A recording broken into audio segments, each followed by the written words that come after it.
Dobar dan svima, moje ime je Božica, po zanimanju sam diplomirani ekonomista i ovlašćeni licencirani računovođa. Bavim se računovodstvom već 17 godina, vlasnik sam računovodstvene firme Biznis Modus Team Kruševac.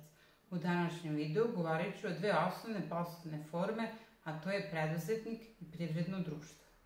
Osvrnula bih se prvo na administraciju.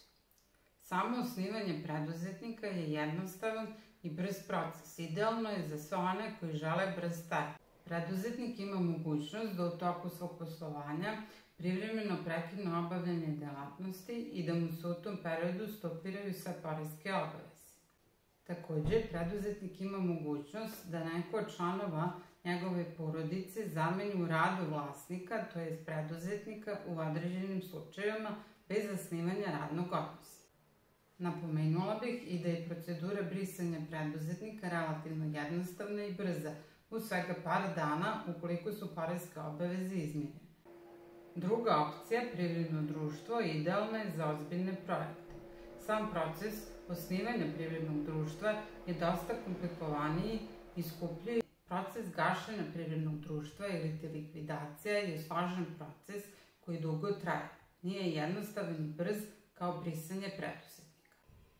U pogledu lične odgovornosti i zaštite lične imovine povoljniji vid, to je opcija i privredno društvo.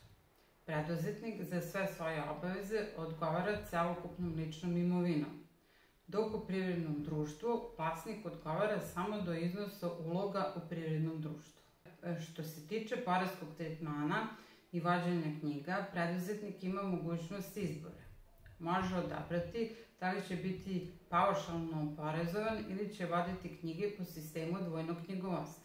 Ova mogućnost po zakonu ne postoji za privredno društvo koje svoje knjige mora voditi po sistemu dvojnog knjigovodstva. Kada govorimo o visini poreskih stopa, poreska stopa poreza na dohodak preduzetnika iznosi 10%, a poreska stopa za porez na dobit preduzeća je 15%. Privredno društvo je fleksibilno u prodaji udela, možete prodati deo ili celokupan udeo, izvršiti dokapitalizaciju ili izvršiti razdvajanje vlasničke i upravljačke strukture. Sa druge strane, preduzetnik nema mogućnost prodaje svog posla. Delimično je moguća promena vlasničke strukture i ograničena je samo na članove porodice. U svakom slučaju, odabir između preduzetnika ili privrednog društva zavisit će od vaših konkretnih poslovnih potreba.